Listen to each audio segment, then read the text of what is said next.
Right, I think that's us live on Facebook.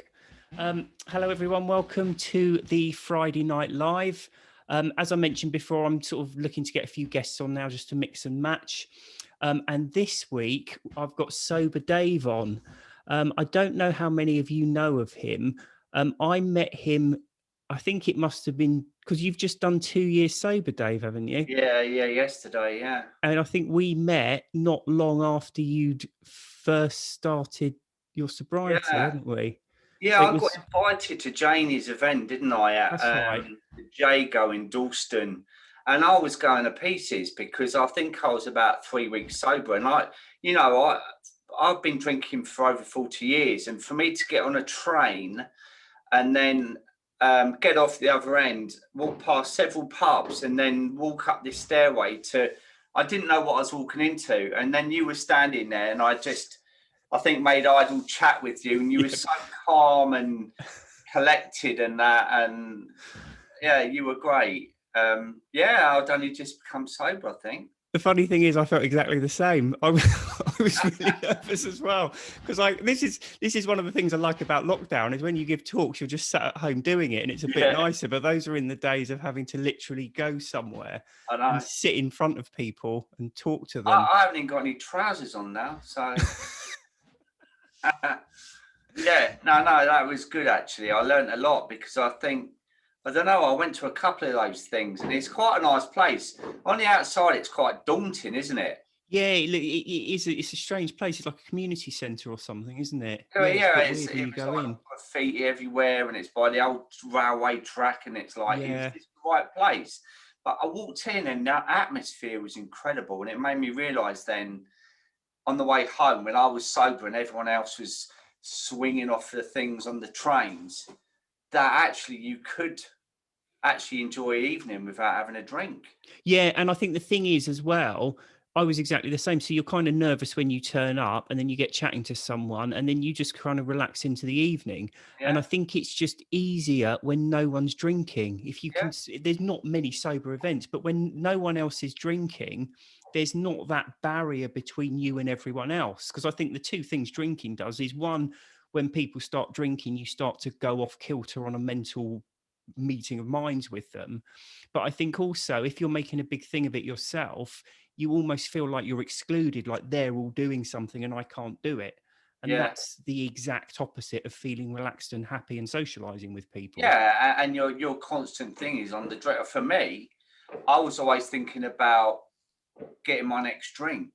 You know, so you might have been talking to me, and I was thinking actually because I'm a really quick drinker, Mm. or was. You know, I could drink a pint in 2 3 minutes. So sometimes I would even buy two and pretend one was for a mate, Yeah, just to yeah. glug it down and put it on the bar and stand there, you know. So I do hope you can't hear. Someone's just decided to have a firework display at 8 o'clock. I think in the next garden. So I hope it's Weird. not putting you off too much. No, what a strange time of year. They're a few a week And or so late, aren't they? they must be celebrating my 2 year anniversary. That's what it is. Yeah, setting it up. Yeah. So tell us a bit more about your story then. I mean, obviously I've heard it. It's not a usual one. It is quite an interesting one. And I think a lot of people watching now haven't actually heard it. Yeah. Well, so basically, I think in my era, in the late 70s, early 80s, you didn't have to have ID to go into a pub. So it's quite common to just walk into a pub, 14, 15 years old, get served. And that's what I did. There was a pub a mile away. And what had happened was my mum separated from my dad when I was 14. And I got into the wrong crowd, really. And that's what they used to do, you know, hang around the shops, a few cans of cider, or go to the pub and that, you know. And it was then that I actually realised that I really, really enjoyed getting drunk, you know. And there were some times that I actually went to school with a hangover. You know, yeah, when you're that age, you can have four pints and be completely sozzled. Mm. Um, and then I would say I had quite a normal late teens, early 20s where I used to play a lot of football. So it was mainly going out with the lads, clubbing, meeting girls, and, you know, what I would say really was an average thing to do at that age. Um, I went through my 20s the same, but when I hit my early 30s, I started going to this pub and I become a regular, and I even adopted a nickname called Glugs because I used to, as I said before, chuck them down. You know, if I went for a session after work, I could drink 6 or 7 pints in an hour and a half, easy, you know. Um, and then that went on for a few years, but I think where I started getting into trouble was when I moved and I started drinking at home because I was never one for jumping in the car and having some beer and then driving. That was one boundary that I kept. Yeah, I would drive in the morning when I was Mm. probably over the limit anyway, you know. Um, so I started drinking at home, and then I found myself becoming less sociable anyway because I was in my comfort zone at home, you know. And it started with a few beers, then some wine, and then I started putting on a bit of weight, and I really felt it, you know, Was because this you were drinking every single night, were you? mm, Okay. and the weekends were the worst because I wasn't really going out. I might meet a mate on a Friday night after work. I'd get the bus down, but he was married. He had a time limit and whatever, so it used to be 4. But it was always something like Stella because I couldn't drink the week lager because I Mm. wanted that hit. Used to get the bus back, make sure I wasn't working Saturday, so I used to get absolutely plastered Friday night and stay in Saturday and Sunday. So I made sure I had enough booze in the house to last me all weekend. Quite often, I used to crawl out on a Monday morning feeling like absolute hell, Mm. get in the van and go to work, probably over the limit. But because I was putting on so much weight, I started Googling. I wasn't Googling how to stop drinking. I was Googling what alcohol has the least calories. Yeah, yeah. It's crazy. Mm. And up come vodka. And I was never a spirit drinker, ever. If I ever went out, it would never be a chaser or a whiskey and coke. It was never that. I never ever touched it. It was normally beer. Mm. So I started drinking vodka. So I would have a bottle of wine and then I'd open the bottle of vodka up. And I soon realized after that that actually you could get drunk really quickly on that, which I loved. Mm. Um, and I think towards the end, I was drinking a litre of vodka a night in the week, you Mm. know. And this was when I had a busy day the next day. It never fazed me. It was I didn't kind of plan it, but as soon as I started drinking, I couldn't stop myself. It was that Mm. immediate, like a lighter to the flipping touch paper, you know. It's like in my head, it was like, sod it, I don't care. I'll worry about tomorrow when it happens, you know. Mm. And I mean, I started to look really rough actually, and people used to say to me, "Are you all right, mate?" Like that, you know. And it was, yeah, yeah, yeah, yeah. I just had a really bad night's sleep, you know, and just make all the excuses up under the sun. And then I got a job on 60 Minute Makeover as a handyman on that, which I found quite difficult actually because I've been a bit of a solitary drinker. All of a sudden, I had to mix with all these TV people that I didn't know. But immediately when I went up there, I drove to Coventry, and they were all out anyway. So as soon as I went out, I went to the bar, and I got the old Dutch courage, and I suited that so well. I loved it, you know. And of course, that was a lot of socialising after the show. We'd film somewhere and stay at a hotel and go straight to the bar, have a few, go up, have a shower, come down. And even one night we had a new director on there that had just come off Brookie or something, Brookside. And instead of having rounds of beer, we was having rounds of bottles of wine. And I must have drank 5 bottles of wine. And then in the morning, I heard this gentle, tiny little tapping on the door, and it got louder and louder and louder. And then I heard, Dave, you're meant to be on set half an hour ago. Because I was Sparko. I'm Mm. always one. I can really get up easily in the morning, you know, even if I've Yeah, had a yeah. skinful. But I think we were drinking till 3, half 3 in the morning. And this was 6 o'clock in the morning, you know, after 5 bottles of wine. And I Yeah. remember driving to the makeover, and I was I was still absolutely drunk. And this is something I said earlier that I would never do. And Yeah, that yeah. day was hell, you know. And it went on like that. And then one day we did a makeover in Wandsworth. And when we finished, the lady that we was doing it for got out of the car. Peter Andre, he opened the door and she got out. And I nudged my mate and I said, bloody hell, she's nice. And now she's my wife. But there's a whole story after that, you know. I don't know if you want me to say it now. You want to talk to me about? Tell me, so because this is kind of interesting to me because I never ended. I mean, there were periods when I drank every day, but most of the time, because I needed to use my brain a lot at work, and I worked out very early on that if I was going into work hungover, there were things I just couldn't do. I just couldn't concentrate. My Mm, brain wouldn't work, and I just couldn't face it. mm, So I always got in the habit with work. No matter what I did at the weekend, I'd sober up either Monday or Tuesday or even Wednesday, but then I'd get all the work done. mm.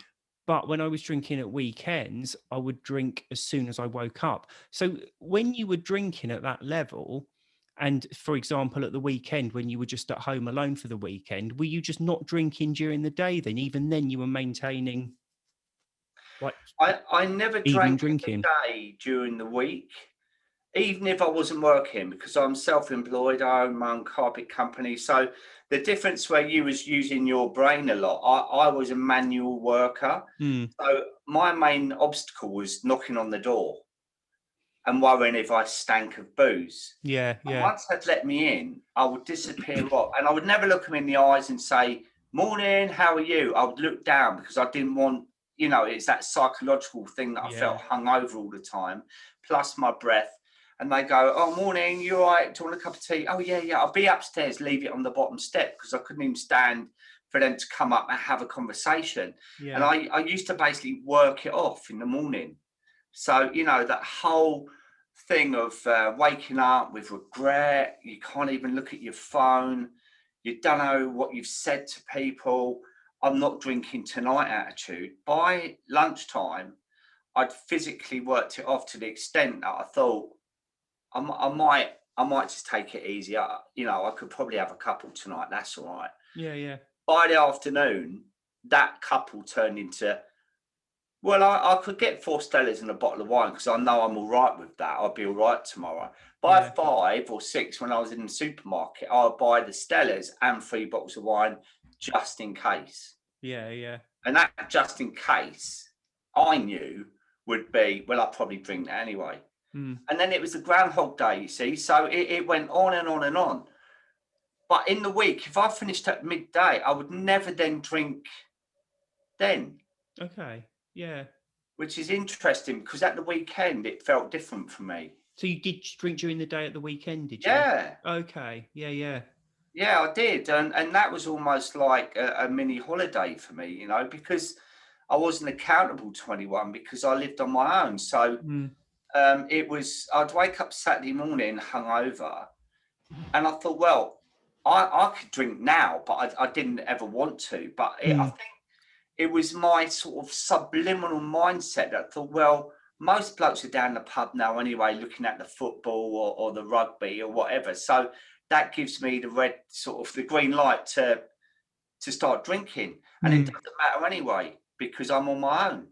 Yeah, I used to think that a lot as well. I always had in mind that if I was out for the evening with mates, I'd be drinking a load anyway. So I'm staying at home. Why shouldn't I drink the same amount on my own? I Yeah, didn't quite understand why there should be any difference. But it's an interesting point you make because a lot of that comes down to, I mean, a lot of people, they understand fairly simply the alcohol withdrawal process where your brain tries to counter the alcohol. So when it wears off, you have that unpleasant, anxious feeling. yeah, But I think where it gets a bit more difficult to understand is why people can.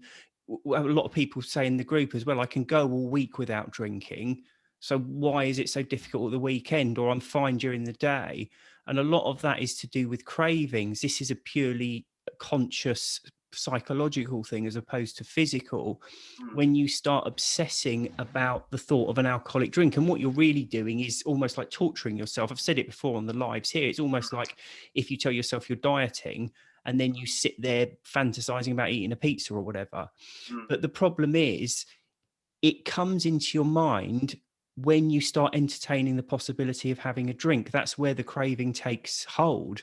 So if you're fairly rigid that I don't drink during the day at work, yeah, that craving never takes hold. You may be suffering the withdrawal and it may be particularly unpleasant, yeah, but you just get on with it because the main part of the addiction is less the physical and more the psychological, and it's mm, that torturing yourself. yeah, So, like for you, you wake up and you don't drink in the morning and you go to work and you don't drink at work. So, you're not there thinking, should I, shouldn't I?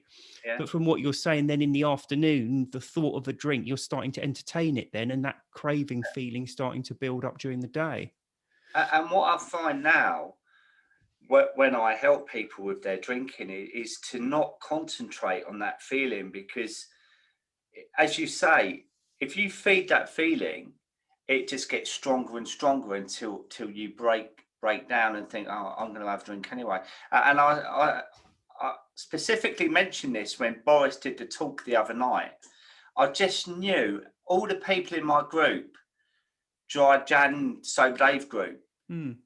when he did that talk and said we're going back into lockdown, I knew that would be a switch to go, sod it. If we're back in lockdown, then I'm going to have a drink. I can't do this. And, but they'd already started thinking about that before the speech. Yeah, yeah. And they were feeding that thought, you know what I mean? And you've got to be on top of it. I always say you can't get alcohol out of your life. You've got to live alongside it.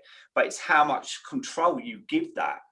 Yeah, exactly. I think so. That, I mean, now's probably a good time to move on with your story, because that kind of brings to mind to me a very much different in perception, because I can't imagine going through lockdown drinking, because I No, can't imagine, like at the moment I'm working from home on my own with 2, an 8 and 9 year old.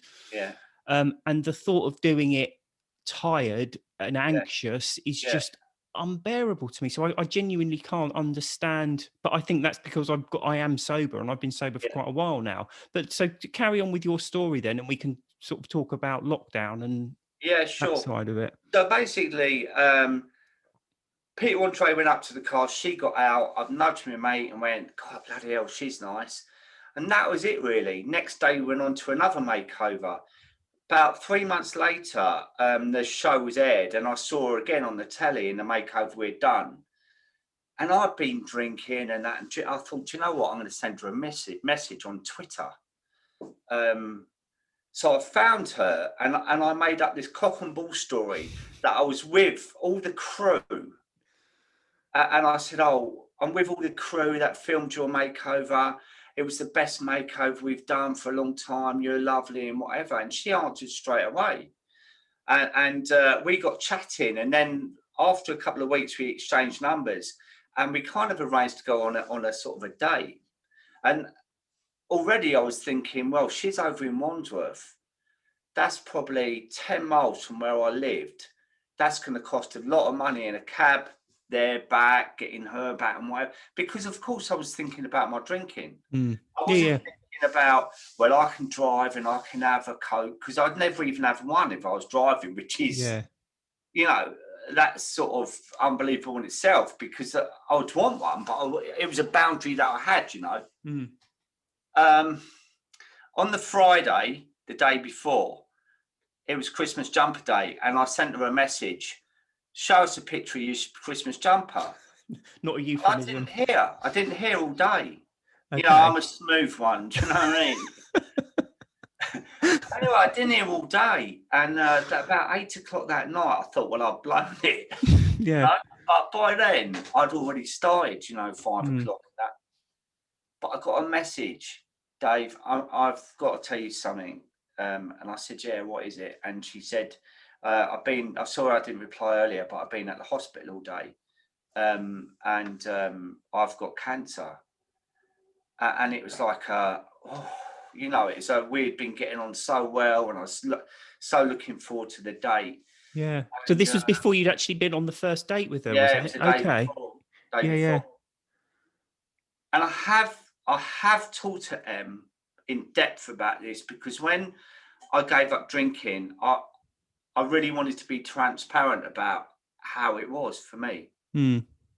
And that comes across whenever we do a live. We did a live together about partners of alcoholics, and she was upset on it. But it's important for other people to see that it's not just about us; it's about them as well. Mm. Anyway, so obviously, three hours into my drinking, I was like, okay. We were texting for 3 hours longer, and by then I'd done the litre of vodka, and it was Mm. like, come over tomorrow, we'll sort this out. Blah. I woke up in the morning, I was literally hanging out of my own arse. So I was really, and I was like looking back at my text, and it's like, she's coming over in 2 hours. Yeah. What's going on? When she turned up, she looked shattered. She'd been awake all night. This is the second time she's got cancer, because the first time was why we did the makeover. She Oh, right. had given birth to triplets. Her partner had disappeared, and she had to. She got cancer 6 months later, so they were only 6 months old on her own as well. So that's why we did the makeover in the first place. But so this time around, she come over. And funny enough, she did say later on that she saw my hands really, really shaking. Mm. And it's sort of implying, oh, what is he not well or something, After that, our first date was in the chemo ward, which is, unbelievable. Yeah, yeah. But I remember sort of 5-6 weeks into our relationship, I turned up absolutely hungover. In fact, I couldn't even drive. I had to get the bus to the hospital. And I sat there, and she had the cold cap on. She had all the wires coming out on the chemo machine, and she was looking really pale, and her hair was straggly down here and that. And I thought, she's doing all she can to save her life. And I'm doing basically all I can to end mine, because of the amount I was drinking. I didn't care. I didn't care about the consequences of my drinking. I knew the amount I was putting down my throat was ridiculous, but I never sort of related that to, well, I could actually die from this. Yeah. Cut a long story short, she got better. I sold my house, and I moved into the house that we'd done the makeover on. But I didn't tell her about my drinking. She just thought I liked a beer. The first week I moved in, I kept saying to her, "Oh, should we have a glass of wine tonight?" No.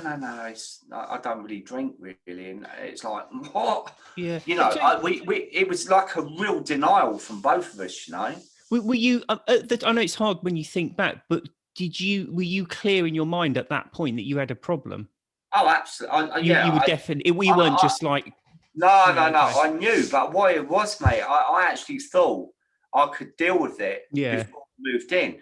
But my house sold and exchanged in 6 weeks flat. The first person that saw it bought it. They had no chain. I had no chain. Within 6 weeks, I went from drinking a litre of vodka a day to nothing. Yeah. She's got kids. They were 5. They were swinging off the lampshades. Yeah. And I've been used to 10 years of solitary, and I couldn't handle it. And the other thing was, because I moved in when I did, say on the Monday, she had actually got 3 nights out planned. So I was stuck in with her kids, and I couldn't drink. Oh no! And then I couldn't go anywhere because I'd sold my house, and it was like I just went to pieces. I didn't know what was going on. I was obviously withdrawing from alcohol, and my mental state was, and one of her kids has got ADHD, and it was just crazy. Like, I mean, she laughs at this, but the narrative that it was like going to prison for me, because it was so opposite of what I was used to. Yeah. And it was completely out of my and she would come home and I could smell alcohol, and yet I didn't have any. It wasn't like then I was even sneaking a bit, because I didn't want her to think I moved in and I was drinking, looking after her kids, Yeah. And that went on for a couple of months, and then gradually, because when we drink like that, we're crafty, aren't we? I gradually started introducing it into our relationship. That must have been that must have been such, because I mean I struggled with the transition into parenthood with like a child with two of us, but for you that must have been just because also you're a bachelor, you're just living on your own doing completely your own Yeah, thing, yeah. and then literally the next night you've got 3 5-year-olds. And an 11-year-old. Oh my god. And the 11-year-old was like the man of the house because the dad had disappeared. So Oh, he's yeah. So got all was that like dynamic the as male well. role of the house. And I mean, I remember on the second night we had this argument. I sat in this chair and he said, "You in my chair?" And I remember I was like a real like male chauvinist git. I Yeah. went, "I'm here now." I did. I remember, "I'm here now." Get used to it. Anyway, like, so a couple of months later, I I craftily wove drinking into probably every day again, where it might be, Yeah. "Oh, come on, we'll share a bottle of wine." But that's when I started to hide it. Sneak it in. Yeah, Yeah, because yeah. I knew that wasn't enough for me. Mm. It was easier not to drink. Yeah. So I Yeah. started hiding the odd bottle of wine in the pant drawer or behind my shoes or whatever. And then, of course, I was getting away with that. Mm. So I started to sneak more in. And there was one time, it was a summer's day, probably I've been there 6 months, and we live right on Wandsworth Common, right? It's Mm. literally 2 minutes walk. Said, "I'm going to take the kids down to the common." I said, "How long are you going to be?" She went, "Oh, I don't know, an hour or so." And I was doing a roast dinner, roast pork. I tucked a box of wine down the side of the fridge, a 3 litre box, which is 4 bottles of wine, and I covered it in carrier bags because she stuffed the bags down the side. She didn't know. Yeah. So when she left, I thought, right, I'm going to have probably 3 glasses of wine. By the time she gets back, I've got a head start. By the time she got back, I drank the whole box. Dear me. 4 bottles of wine in probably just over an hour and a half. I was like a maniac. Mm. I was like, I must, right. I was looking like out the window. She's not coming back. Have another one. Because then you can slow down when she comes back. And when you squeeze the bag and whatever, and the wine had gone all over the fridge, and there's all drop marks down the fridge. But the worst thing was when she got in, the roast pork had no crust on it because I'd eaten it all. Like the Couldn't crackling. laugh, but I've been picking yeah, away. yeah. It's like a dead rat laying on the plate. And she looked at that and looked at me. My eyes were looking like that. And she went, "What the fuck have you done?" Mm. I had wine down my t-shirt because I was absolutely gone. Yeah. And I think that was the first signs that it was an issue, and then the following months after that, it got worse and worse and worse. And in the end, we rarely ever slept together. We fell out. I become a really abusive partner because my drinking was no longer enjoyable, like peaceful, like my house. It was stressful because Trying to squeeze it when I in. had a drink, it wasn't tranquility, it was noise, and I was irritable, and I want to be in my own head, I want to be in my own space, and I've got nowhere to go, and now throwing things and stuff like that. And so I become quite nasty. I was never physically aggressive, but verbally I was awful. Yeah, quite moody. That's an interesting thing with that secret drinking, because I think because I went through a similar thing, and I think how it started for me is talking about what we were talking about before. It's like, well, hang on, it's Friday night. If I was out with my friends, I'd be drinking X amount. So why shouldn't I just drink that at home? But if it's going to start raising questions and arguments, a lot of the time it's like, you know what, I'll just do it on the sly. And I think it's an easy thing to slip into. But interesting, I think what you've said highlights how it escalates, because I think when you're thinking to yourself, like you're watching TV and you're like, oh, I'm just going to go and do something in the kitchen. And then you're having a quick one in the kitchen because it's your one chance. You're throwing back as much as you possibly can. I reckon if you'd have been at home on your own, you wouldn't have drunk those 4 bottles in like an hour and a half, No, I because wouldn't you have wouldn't done. be in a panic to do it. And I think that's one of the things with secret drinking. It Yeah, actually escalates because you're yeah. throwing as much as you can down your neck as quickly as possible, not knowing when you're going to get a chance to drink again. That's what it was. And it was also the shame as well, because I didn't want her really to know how much I was drinking. Mm. So for her to think, well, she used to say to me, well, you've had a bottle of wine, but you look like worse than what you normally do after a bottle of wine. Yeah. Like, as you say, the rushing. I used to take a glass. Well, I used to buy those Henry Weston ciders because they were 8.2%. Yeah, they're And I like 8%. foolishly thought, well, she's not going to look on the label. It looks like a beer. Mm. I would take that into the bedroom where the shower was. I would down that really quickly, come out, say, right, I'm going to have a shower now, get a glass of wine, take that in the bedroom. I would down a bottle of wine in virtually one go. It would like be like that, have a shower and walk out with my glass of wine that I've taken a sip to make it look like I've had a sip. Just a little bit, yeah. By 8 o'clock, I was pissed. Mm. But to her, I've only had a glass and a half of wine, Yeah, yeah. And then, like, it got worse. And then I had a massive row one morning, Friday morning, Easter weekend, about the PlayStation. And I threw the control against the wall, got in my car, and I drove to the coast. And I couldn't find anywhere to stay. It was bank holiday Easter weekend. Mm. I ended up in the Witherspoons. And the ironic thing about the Witherspoons was it's a dump, but I didn't look out of place, keep going up to the bar and buying Stella at £3.30 a pint or whatever. If I was where I'm Wandsworth, it'd be, oh, blimey, he's only just drunk that. He's coming up to the bar. There, it didn't matter.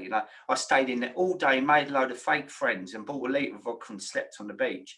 And this went for 4 nights. I did that. And at the end, I don't know, I didn't die. And that was the first time I thought to myself, right, I am seriously killing myself. And if I don't sort it out, then I'm dead, And when you say sort it out, was this so? Presumably before, you haven't actually thought to yourself, I need to, or I can stop drinking, I'm going to stop drinking. Is this the first time you actually thought to yourself, I need to make an effort to stop? I was ill, mate. And since then I've read all about alcoholic poisoning and, the levels of alcohol in your body, you can actually die. Yeah, because it builds up and up, doesn't it? It doesn't flush out as quickly as you drink it. Yeah. I spent 4 days in this pub. I wasn't showering. I didn't have anywhere to do anything. No, it wasn't the cars, my van. So I remember one morning, or whatever it was, I was so freezing on the beach. I got about 3 o'clock and I couldn't walk. I was paralytic, and I fell against this wall. And I remember this woman got out of a black cab and looked over at me. She went, "You pathetic loser," right? And I remember that, but I thought, this time last week, I was in London on a business meeting with some top knobs from Chelsea, and now she thinks I'm homeless. Yeah. And it wasn't right for her to say that. I somehow found I was freezing, like obviously coming off the alcohol. And I was literally like that. I don't know how I found my van. I opened the door, fell in the van, and I fell asleep with my legs hanging out the side of the van. And no one even come up to me like the next morning and said, "Are you right?" I stumbled out and that. And I remember I found this bloke selling hot dogs down the front. I went, "Ugh," like that. And he went, I must look like a maniac. Yeah. Hair up there. But anyway, after that was the first time I actually thought, you know what? I need to because I was literally so ill from the amount of alcohol that I'd had. It was 4 days of, being paralytic for 4 days at my age as well. Yeah. After that, I came home. I mean, my wife didn't know where I was. My phone had gone flat and I was driving home. I don't know how I got home, and I actually went to the doctors, and she sort of helped me. I was in there for an hour, but I still didn't stop drinking. Then it took me probably 7 months of more disasters where. Just out of interest, what did the doctor say? What was Well, the main thing there was that I was prescribed with antidepressants, okay? right? But the original doctor didn't even really ask about my drinking. That's They the just problem, isn't it? prescribed me 50 milligrams of sertraline, right? And they weren't quite working, but in hindsight, they wouldn't be if I was drinking. Drinking all that on it. But so No. I went back a week before I went to Eastbourne, and I was in there 1 minute, and I said, "Look, I don't think they're working." And he said, "Well, try this," and he doubled my dose. So not only was I drinking that amount, I was on double dose of antidepressants. So when I went back, I did say to her, "Look, I've been on a real drinking spree, but the tablets have turned me mad." And it was more, she asked about my life, and my blood pressure was 184 over 120 or something. It was like life threatening. Mm. I was 2.5 stone over the weight I am now. I was nearly 20 stone. I was a walking disaster.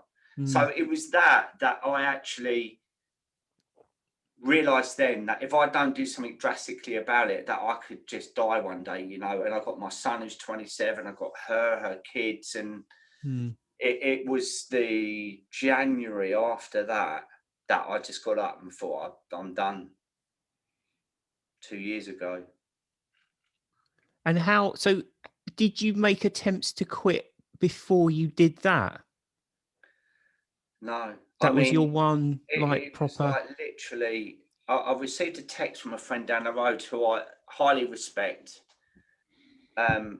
He's such a good man, you know, he's straight as a die. And he texts me. And again, on a Monday morning, I had a hangover. And the text said, "How do you feel about giving up alcohol with me for 3 months to see how you feel with your health, your relationship, and life in general?" And I looked at it and it was like, I can't even give up 3 days. But when I said that was a sweeping statement because I'd never tried to give up 3 days. Yeah. So I went to see him that night. It trickled in, and I said, "Are you in?" And he said, "Yeah." And I said, "Can I see you?" And as soon as I saw him, I went, "Let's do it." And that's it. That's how I gave up. Like literally, like that. Mm. Subliminally, I knew. I kept saying to my wife, "I know I've got to do something about it. I know I've got to do." And it's almost like I think it was in Annie Grace's book actually, where her dad gave up like that. He was a heavy whiskey drinker all his life, and he did it that way.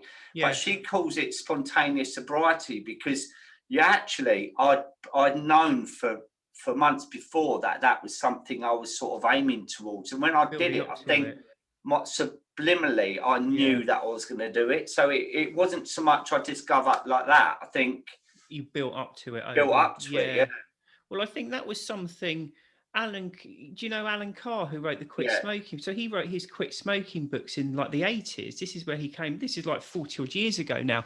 But one of his big things is to build people up to the certainty so you know you're not going to do it again. yeah, And I think that one of the big reasons for that, talking about cravings from before, a craving comes in not when the thought of a drink enters your mind, but when you start entertaining the possibility of it. So you yeah, start thinking, you know what, I could have one, I could stop tomorrow, I really deserve this. And then you start torturing yourself with it. mm, If you've got that certainty, when the thought of an alcoholic drink enters your mind, you just shut it down immediately. I'm yeah, not going to drink. So you don't sit there, start torturing yeah, yourself.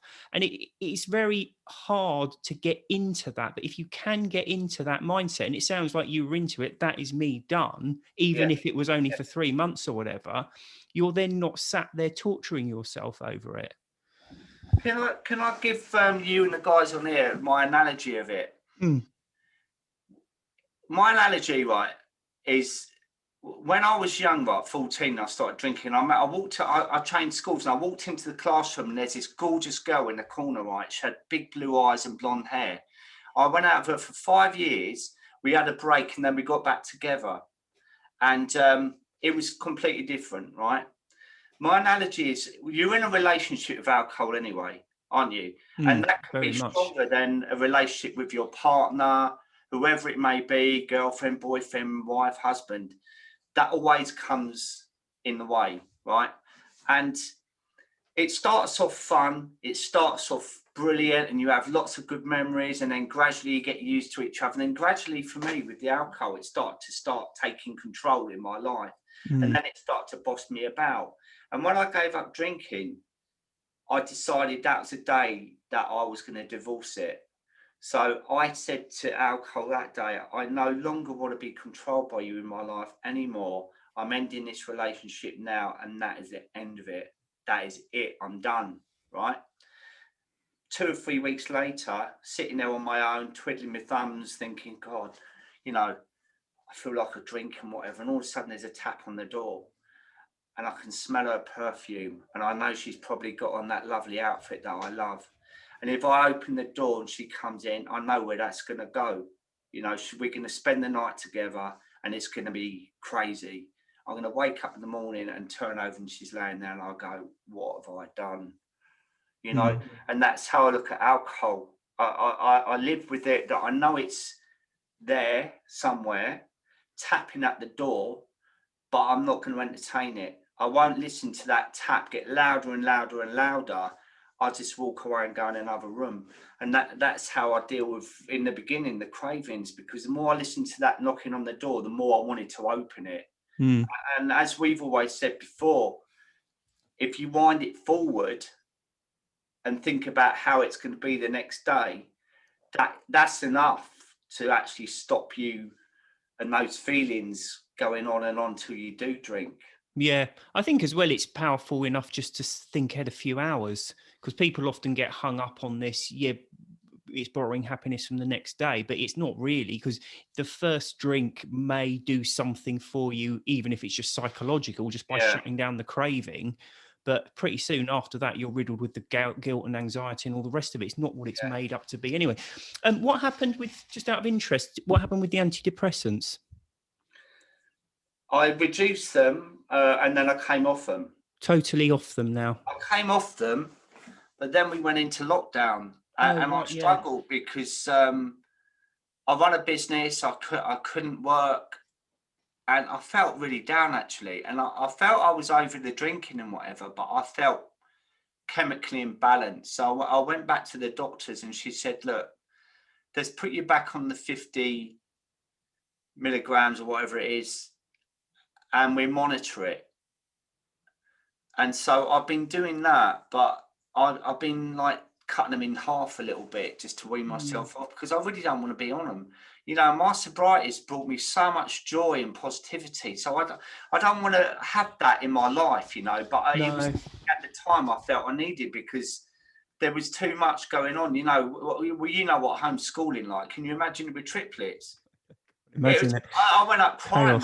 I mean, I'm a 6 foot 18 stone bloke. Right? Yeah. I went up there, tearful. I was like, I can't do it. No. They're like assassins. Yeah. But I felt I needed something. And as soon as I started taking them, I was like, oh, no, I've stepped backwards.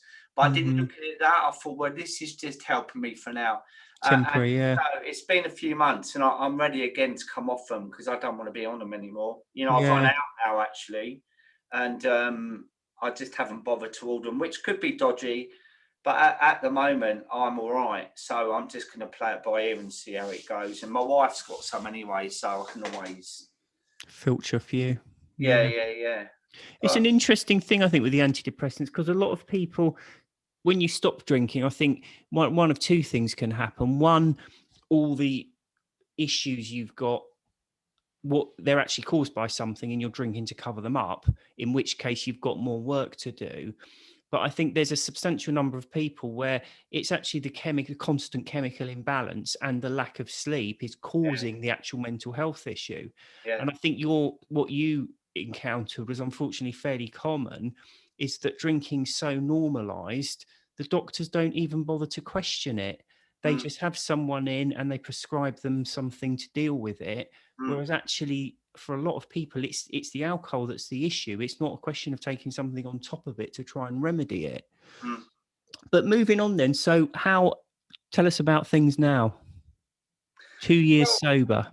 Yeah, I mean, the first year, when I met you, I also met the Rock Sober Boys, Janie Lee Grace. I met Claire Pooley, who wrote the Sober Diaries, and I held an event at the same place in the June, and that was fantastic. I mean, the people that came to that, bearing in mind I'd only been 6 months sober, Yeah. and I tried AA and it didn't work for me. So I created my community on Instagram, as you know, Sober Dave, and I started to share my journey, and I was really surprised by the amount of people that started to follow me and resonate with what I was saying, you know. And then so when I held this social, I even had a woman flying from Germany on that day, and she flew back that night just to be at the thing. Yeah. And then I did a lot of cycling. I cycled to Paris, and we raised 35 grand for child slavery. And then I held a Christmas event at the Redemption Bar in Covent Garden. And then after that, we went into lockdown, didn't we? Yeah. Yeah. What I did in lockdown, I was studying. When I was, funny enough, when I was drinking, I was studying to become a counsellor.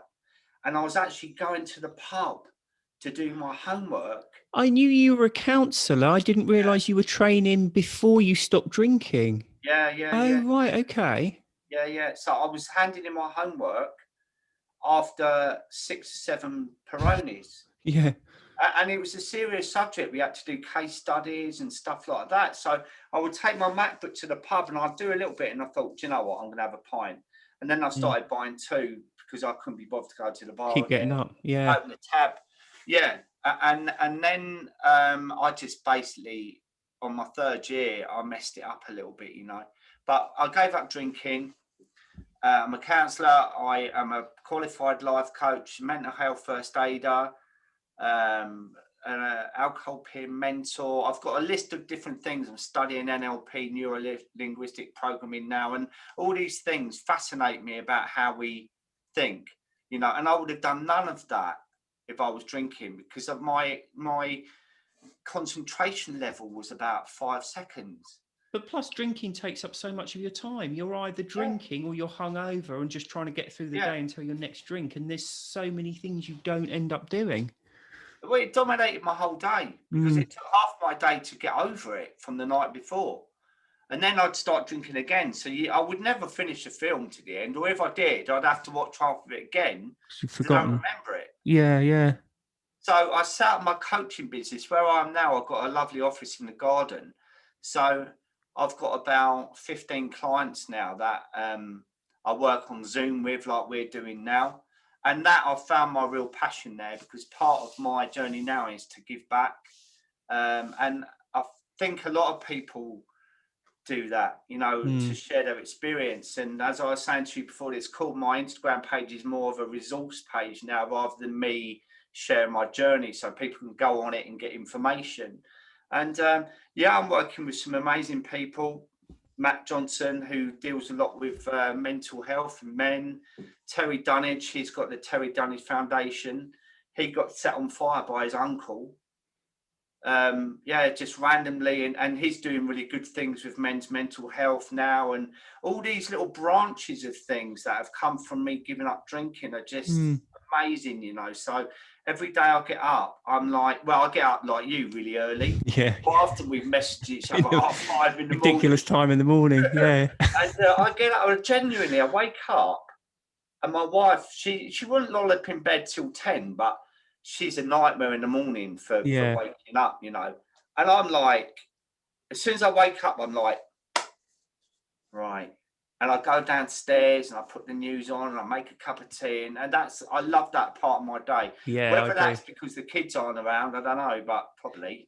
To be honest, I find exactly the same, especially at the moment, because that's the time of the day where I have maybe an hour to myself just to sit and relax and do something productive for once. Yeah. And my wife even left me a voice message the other day. Oh, just to let you know, awake, you know, you don't have to do anything. And it's like, well, that's basically is you want a cup of tea. Do you know what I mean? And it's like, I really got irritable, actually, because that's my little golden 2 hours. I've got my lovely little routine going in that. And I know it sounds horrible, but this morning I got up and like my eldest got up at the same time, and it's, oh my God, that's It's my hour of the day to myself, and I've just lost it. Oh, But isn't it yeah, horrible, isn't it? Because that's yeah, the only opportunity you got. And with them, they they're like, as I said before, ninjas all over the house. They're swinging from ropes, and it's a yeah. nightmare. But hey, as you said earlier, what would it be like now if I was hungover and they were on lockdown for all that time? And another interesting point I say about lockdown that I thought about immediately was how I would get access to the alcohol that I would normally drink. Mm, Because I would secretly buy it. I'd buy those little miniature bottles of wine and stuff them in my coat in the zip pockets and in my briefcase. I've even had them in my socks under my trousers, those yeah. miniature bottles of wine, so they wouldn't clank together. You know, I've hidden them in toilet cisterns, like everywhere. How would I get that amount of alcohol in the house? And then how would I get it out of the house? Because I used to take the empties to work. Yeah, to get rid of it. Yeah, yeah. So to be sober during lockdown is just the best thing ever. Yeah, that's the thing I was saying. I can't imagine going through this drinking, to be honest, because the the days would be so difficult. Yeah, And I can very much understand why people are just drinking earlier and earlier, because I mean, to be honest, the main thing that would stop me would be being at work. But if you're not at work, you've almost got no limit on being able to start drinking. yeah. It's yeah. And then the idle mind plays tricks, as we were saying earlier, and you start to think about it. And then, that's I what I think, think. yeah, it's that thing where as soon as you allow yourself to do it once, Yeah, like a morning drink, then the next time you wake up, you're thinking about it again, and that craving yeah, process then yeah. kicks in. And you know what? The demographic on my Instagram is 83% women. The majority of my clients are women between 35 and 55, where they've just had a glass of wine with lunch, maybe after their Zoom meetings, after their phone calls, and now they're in trouble. Mm.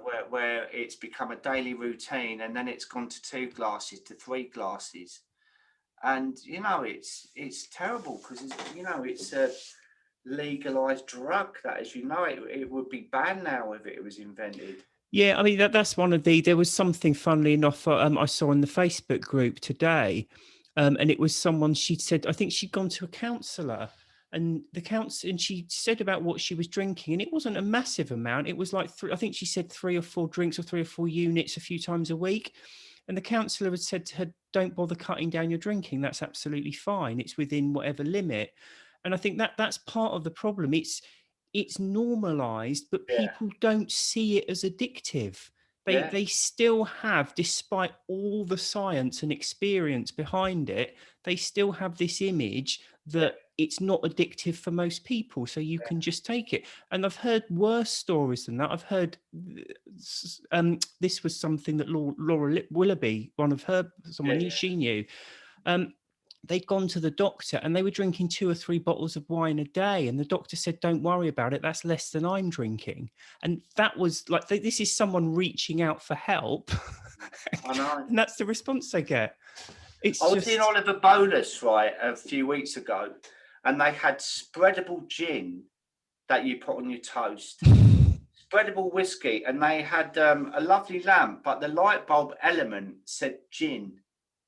And it's all these subliminal little messages that you get yeah, planted in your head, that, and the normalized birthday cards and this woman's holding this huge fish bowl of, my friend said, I haven't got a problem with drink, all these, and you've got to try and keep a bit of a sense of humor. Otherwise you're just this activist mhm, going out there, you must never drink again with a sandwich board on your back yeah, yeah. down High Street. But I remember, when I first gave up, I walked up in Battersea, this road, right, and the sandwich board out from this pub, a blackboard, said, on the lines of, a Monday morning thing about drinking to improve your mood.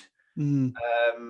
And I actually went in to the pub and I said, "Where's the manager?" And he said, "I am." And I said, "What is that message out there?" He said, "Well, you talk," but I said, there were hundreds of people walking past on the way to work, reading that message, and that's going to have an effect on them, you know. And Mm. I must admit, I did feel like a bit of an activist, but I'd only been sober about 3 months, so I've calmed down a little bit now. I just Yeah. walk past it and go, twat.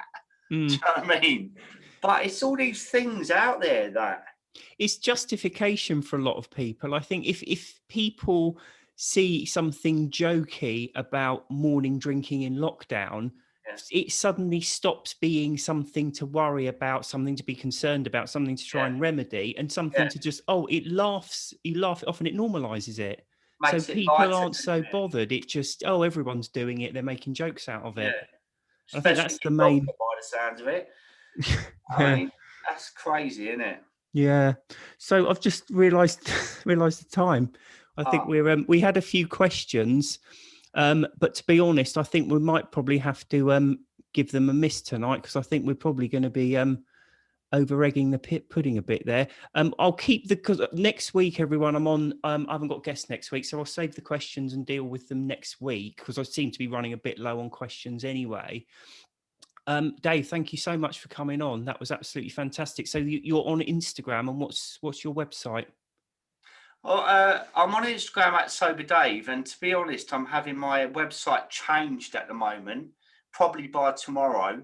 So you can find me on Instagram at Sober Dave, and I always answer my DMs. I'm running a campaign on there, which is hashtag Dry January, so Dry Jan Sober Dave.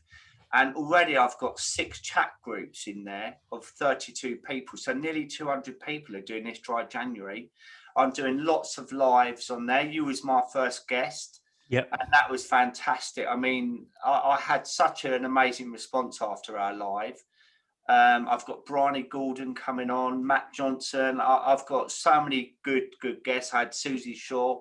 If there's anyone old enough, she used to be in a band called Hearsay, and she won the Dancing on Ice final a few years ago. You know, all people now that have sort of started talking about their relationship with alcohol. And it's really interesting. They're half an hour long and you can learn a lot from them. And I save them to my page afterwards as well. So, yeah, and I just love what I do, you know that. And I love working with you as well. We did the sober sessions together. We did, yeah. And Yeah. I think I did say in the group chat that I once Dry Jan's out there, I hope we can do them once a month as well, because I Yeah. I think we should that's a pick those great up. balance of people we got on there, isn't it? Yeah, So, it's quite nice having a panel of people talking about things, isn't it? 'Cause yeah. it's all the different perspectives. Yeah. And I'm sorry that I've rabbited on for an hour and we didn't get a chance to answer any questions, but you're really good at questions. I So, could do, yeah. There wasn't that many this week anyway, so don't worry about it. I'll pick them up next week. all right, okay. Well, Excellent. Thanks thanks so for much, Dave. having me on anyway. Yeah. Take care. All Thanks right, again. cheers. Cheers. Bye. Bye.